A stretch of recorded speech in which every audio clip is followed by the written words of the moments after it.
Hello, I'm Judith Beville, Greenburgh Town Clerk and co-coordinator of the 2018 Greenburgh Town Hall Summer Internship Program. Paul Feiner, Town Supervisor, and Tim Lewis, Town Attorney, and I have been coordinating and presenting this program to the town of Greenburgh for the past 10 years. Today, we are here to kick off a very important program. Rock Your World is an international project, and it is a project designed to engage students of all ages in learning about the human rights articles. With us today to help kick off this program is Patrick Sciarratta. Patrick is Program Director of the World Development Foundation and will be leading our kickoff here in the town of Greenburgh. Patrick? Ms. Beville, thank you so much for the introduction and the opportunity to serve here. It's been a pleasure meeting you and knowing you, and I can't wait to work with your interns and then by extension all of the youth throughout Westchester. Thank you so much. You should really be applauded for the fine work that you do. Once again, my name is Patrick Sciarratta, and I'm here representing UNA Westchester, where I am a member of the Board of Directors. I am also a badge holder at the United Nations and work there regularly on projects that involve civil society and their relationship to the policymakers at the United Nations. I'm really excited to be here today because the Universal Declaration of Human Rights is commemorating its 70th anniversary this year. And we at the United Nations have been active in celebrating that commemoration. We will be having a major conference on August 22nd and 23rd called the United Nations Department of Public Information Conference, and you're all welcome to register. It is free. We anticipate having about 1,500 delegates interested in civil society activities from around the world, and I am the co-chair of its logistics committee, and very proud to be a part of something that will celebrate the Universal Declaration of Human Rights. Before I begin, I also wanted to say that the Universal Declaration of Human Rights has some basis in Westchester County, which is why the Board of Directors of UNA Westchester, the United Nations Association, or the kind of the Friends of the UN in Westchester, got involved. A woman named Molly Bruce was the secretary to Eleanor Roosevelt, and both of them did a lot of the work of actually scribing down these 32 points that are in the Universal Declaration of Human Rights in Westchester. And Margaret Bruce was a longtime member of the United Nations Association Westchester Board of Directors. She and I served on the board together, and I was proud to help honor her at UNESCO, the Paris-based agency that works with the UN, on the 60th anniversary in 2008. She is no longer with us, but her spirit remains alive through the Universal Declaration. So the Universal Declaration of Human Rights, it sounds very much like everything that comes out of the UN, sort of opaque, dark, difficult to understand, a lot of words, jargon.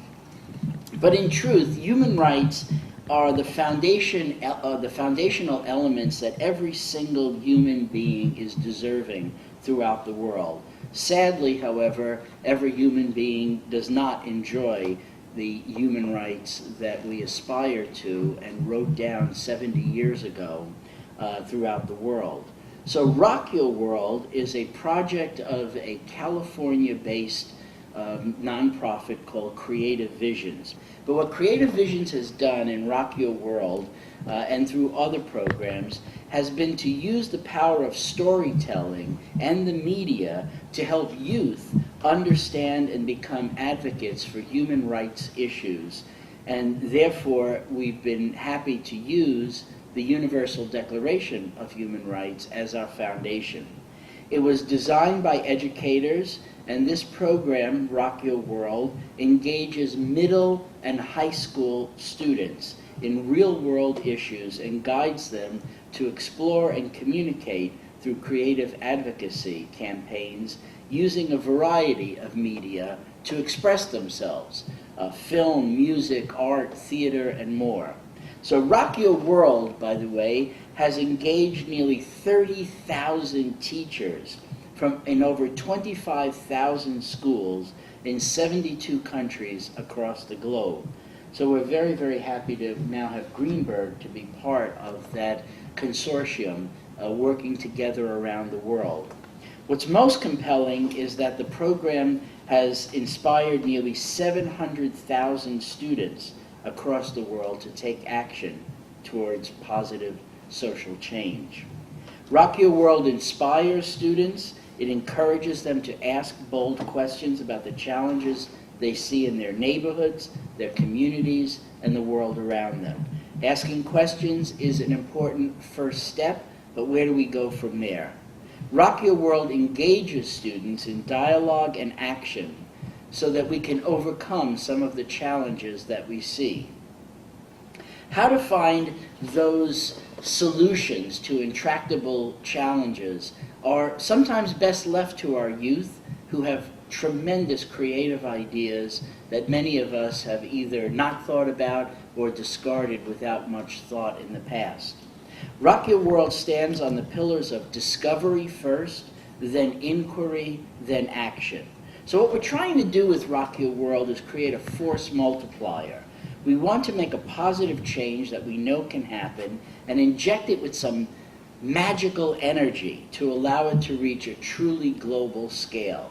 Now, as I said, we've reached over 700,000 students. By the end of this year, we hope to engage over 1 million students. We want to engage the students of Westchester County, throughout the county, in every grade from 5 through 12. We feel that this magical energy that we're looking for is the power of humanity and creativity, the energy and the creativity within each human being, the only power that's capable of broad-scale transformation. So where do we go from here? We propose a challenge, and the challenge is to every single young person in our community, for starters, and the adults who love and support them. We want you all, especially the youth, to read the Universal Declaration of Human Rights, and I believe we'll be bringing it up on the screen for you to find a link to it, but you can easily find a link to not only the Universal Declaration of Human Rights, but a summary of it, because it's some 30-odd points, and there's also a summary online that you can find as well, so you can read it, you can understand it, you can digest its content, you can internalize it, and think deeply about it, and then act upon it. We are partnering with the town of Greenburgh and other towns throughout Westchester and with Rock Your World to launch UDHR Now, Universal Declaration of Human Rights Now. It's a challenge for all middle and high school students to create campaigns in response to the human rights issues of their choice. Well, start by visiting the UN website. Then look at the Rock Your World website. Use any other information you like to develop a creative way that we, as members of humanity, all of us, can help protect human rights for all of us, now and for generations to come. So next, maybe we'll talk a little bit about the timeline for Rock Your World in Westchester County. And I would like to take some questions, or maybe there are some things you might like to ask, and we can proceed from there. Patrick, before we take questions from our college students, who we're very fortunate to have with us, all of the students who you see joining us today are all graduates of high schools here in the town of Greenburgh, and they are now matriculating college students, and they will be helping us through the Greenburgh internship program to roll out this partnership with Patrick. I just have one question. You asked the audience to go to the United Nations, Google United Nations online. Will they find the Articles of Human Rights if they go to the UN site? Even if you, before going to the UN website, there's a search bar at UN website, but even in a simple Google search, just type in Universal Declaration of Human Rights, and you will not only get to it on the UN website, but you'll get to it on other websites as well. And there was one website that Marsha Brewster, who has been the president of UNA Westchester for many years, has found, which actually provides a summary for it, or a kind of explanation for it, as well as the actual articles. And we think that, you know, this generation of youth is, to pardon the expression, woke. And I think they will really understand this and embrace parts of it that are very meaningful for themselves. Okay. Hello, I am Michael Vera. I am a rising freshman in SUNY Albany, and I am here to help Patrick with this amazing project. First, I have a question to ask him. Patrick, what is the Rock Your World's look into bringing the realm of education? What is the Rock Your World's? Look to bring into the realm of education? Well, the Rock Your World, if you go onto their website, you'll see that they've actually created core curriculum, which has been approved. It was approved by Arnie Duncan, the previous Secretary of Education under the last administration. And there are thousands of schools in California, in inner city Chicago, even here in New York, up in Somers, that have embraced this as a curriculum. So it rolls out as a curriculum that any superintendent, principal, or faculty member could bring into their school system. What we're hoping to do with Rock Your World is almost maybe bubble up from the bottom up. We're asking young people in grades 5 through 12 to watch this video, then go online, read it themselves, and either have a solo response to it, or better yet, what we really hope is that they will put together a group of 4 or 5 people that say, we want to deal with water rights, we want to deal with women's gender equality, or some issue that is in the Universal Declaration of Human Rights, and then have some response to it. We're going to create a little playlet. I know you're involved in theater. Or we're going to create a video, or we're going to put up poster boards. Generally, they find an NGO or a nonprofit, some member of civil society that's dealing with this issue. So they can go back and say, there was a young woman named Hashita who is Indian background, American, but she had as her idea the promotion of finding ways to support feminine hygiene products for women who are either refugees or in prison or are poor. And there's an organization, My Sister's Place, that was very helpful in her research. And so she began to work with them as a cooperating nonprofit. And many of the students who have worked already on this program in small groups have done the same thing. So it rolls out as the possibility of a curriculum-based study program. But what it really is an action-oriented program that young people can take into their own hands, read, learn about, and react to. Yes, thank you. Thank you. Hello, my name is Ariel. I'm a rising junior at Towson University, and I'm also here to assist Patrick with his project. Now, Patrick, my question for you is, can you tell us a little bit about the legacy of Don Eldon, and what was the inspiration for this curriculum? Creative Visions was begun in California by a woman named Kathy Eldon, the mom of Don Eldon. Don Eldon was an award-winning journalist who found himself in Iran in a very difficult time in the 90s and was actually stoned to death by a crowd of people in Iran. And his mother, Kathy, made it her life's work to create Creative Visions as a way to assist other young people who were dealing with human rights issues throughout the world and to chronicle them. If you go on to the Creative Visions website, I know we're giving you a lot of terms and places to look, but mostly they're fun. Rock Your World's parent company is the Creative Visions, and Creative Visions has many documentaries which chronicle this kind of work done by young people across the country and around the world in Don's name as part of his legacy. Thank you for asking. Hello, My name is Brianna Warner.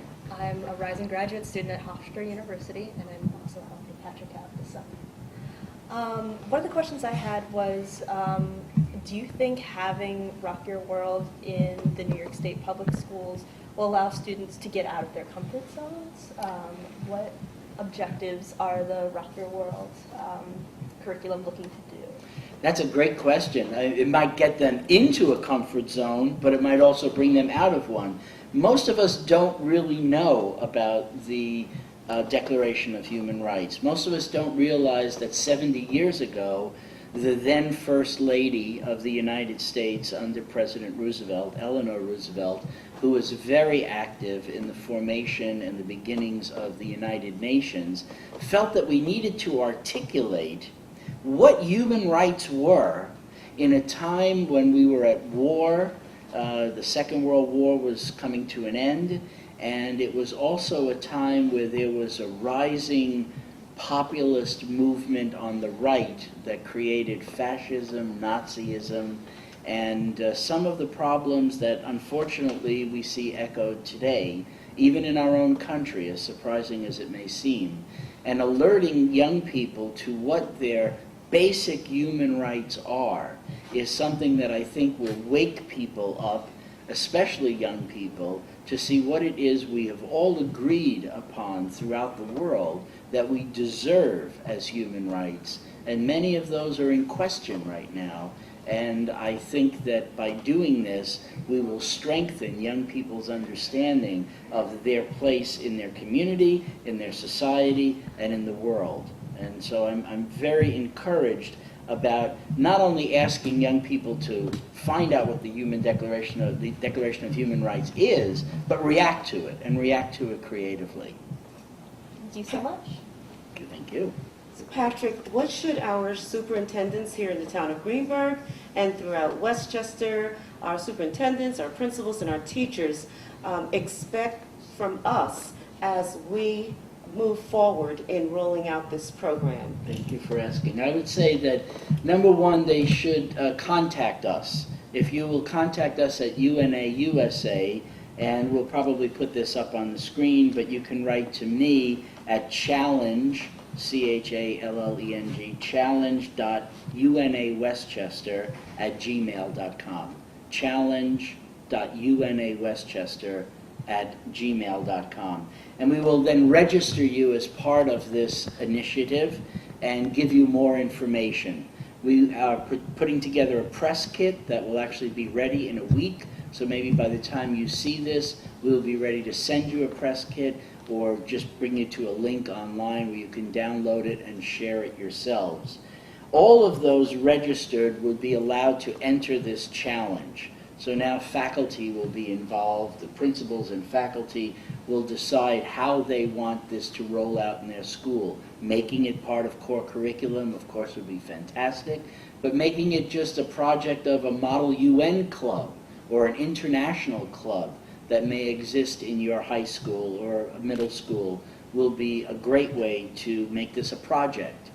We intend to do a hard launch, a media launch for this after the summer of sending out press releases and inviting you, superintendents, principals, teachers, and students to watch this video. We made this movie about my brother Dan. You tell me, young man, what you plan to do when you finish taking photos. I'm not planning to finish that. Regular Somali folk are getting shot by soldiers. That should be news. What are you, like a disaster tourist? We're in a war zone. Connection is the solution. I've spent so much of my life being asked about my brother. Turn that bloody thing off. Who was he? What made him so incredible? Why has he become such this mythical figure? They're all great questions because he really was amazing. Dan Eldon is a legend. I think Dan Eldon was Photographer, poet, war journalist. We're now on the outskirts of southern Mogadishu. this incredible 22-year-old man. I traveled so widely. Been to, I think, 46 countries by the time he was 22. He cared about people. He raised money by throwing a dance for a girl's heart surgery. He was a pioneer. The true explorer. Most of all, he was a humanitarian. And he never asked for permission to do it. He just went out and did it. Because he believes in something. And he followed it. I got to see, the man behind the myth. I mean, he's become this mythical character, and he's just a regular guy who really had fun doing good in the world, and that's all it is.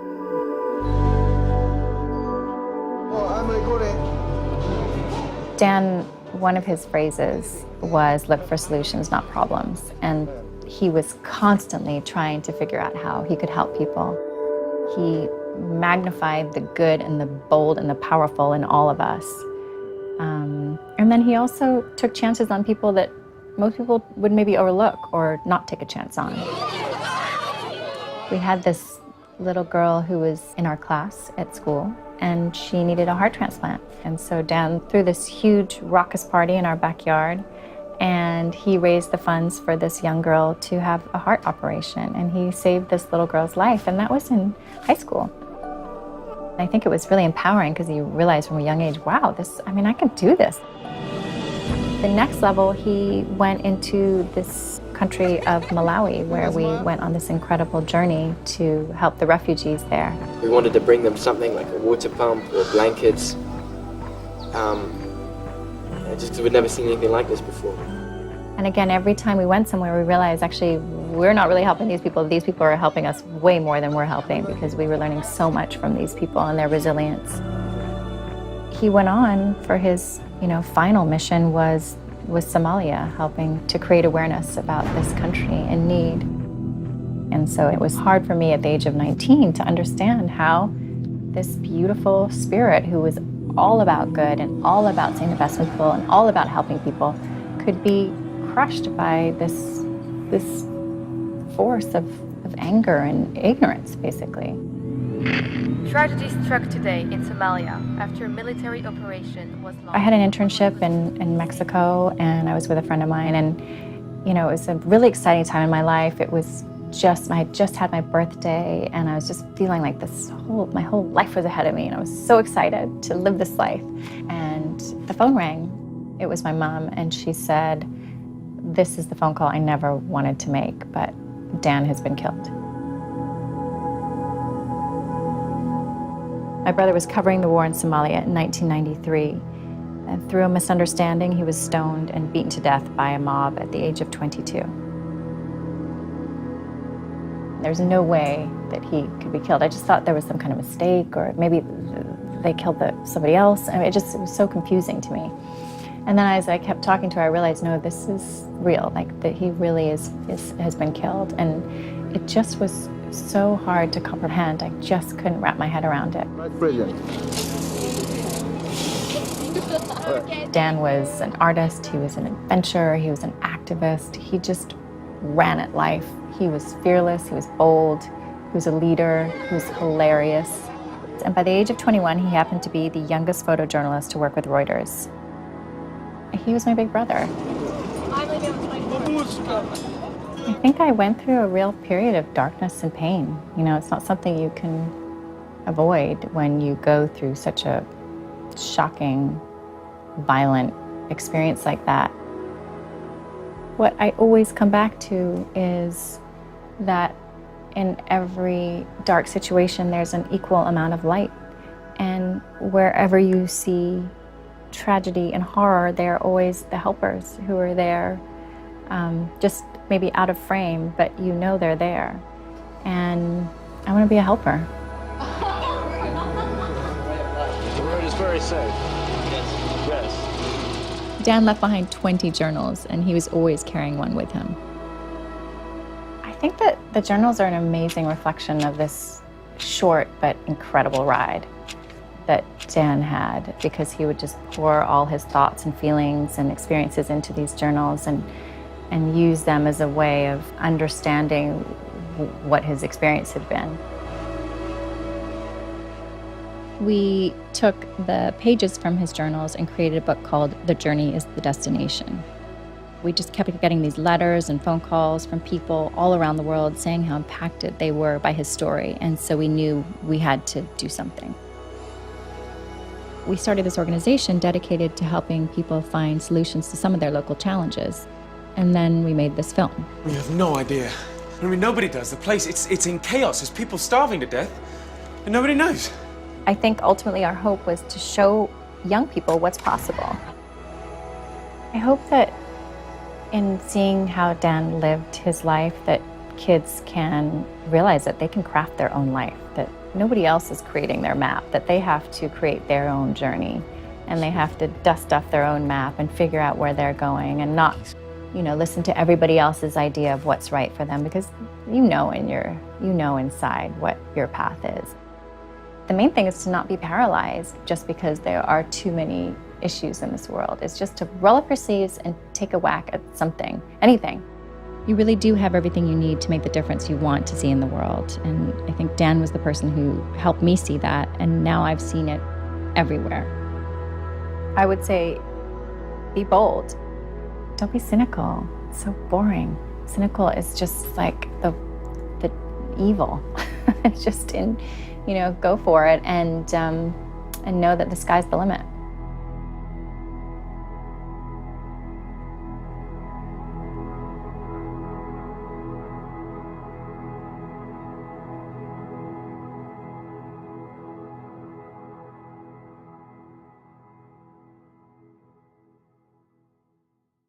On October 21st, we will be celebrating UN Day. UN Day is actually October 24th, but it's the middle of a week, and October 21st is a Sunday. It gives us a chance to really all come together, and we will give you information on that. We'll also be inviting the media and Ms. Beville to that also, and we will then announce formally to the media that this program is going on. On December 9th, we will celebrate Human Rights Day in Westchester. And it's a day celebrated by the United Nations, and we will then have another opportunity to bring together all the youth who have decided to get involved in a kind of science fair experience where we'll look at works in progress. And so we'll see where people are at, what they're doing, what their challenges are, what opportunities there will be, and we'll encourage them, whether they're individuals or groups, to work with civil society, NGOs, nonprofits, so that they have some relationship in terms of their research. Saying that it will be in the spring of next year, 1 year from this time, where we will have the final projects. So we will give the school the opportunity of using the school year for the final project to come out at the end of the school year. Last month we had our initial projects in April, and all those who are working with nonprofits will receive a donation for the nonprofit they've been working with. So all of our challenge champions will receive some support for the activities that they're promoting. I just think that it's really important that you stress why it is important for young people to learn about the Declaration of Human Rights and what difference it will make in the lives of young people to embrace human rights. So this is one very good reason to be doing this. We will enable young people to understand what human rights are and take an active position in supporting ideas that emanate from that speak to their heart. We all see what's happening in the news today, and it is depressing in many ways because people's human rights are being trampled upon almost regularly, and certainly not only in this country, but if you look at Russia, if you look at the Philippines, if you look at Turkey, many other countries, China, throughout the world, human rights are not given to everyone. And if you look at the East and the West, or countries that have dictatorships and free democracies, there are parts of human rights within dictatorships, like the freedom for medical attention, which is different than here where we pay an arm and a leg for our medical attention, and also for education, which is often free in those countries. Maybe we all need to come together to understand what human rights are, what they should be, and what they could be for all of us. But every student will gain immensely understanding of their place in the world and that they can affect positive change for the rest of the world as well as for their families and communities. So let's rock our world with this. Excellent.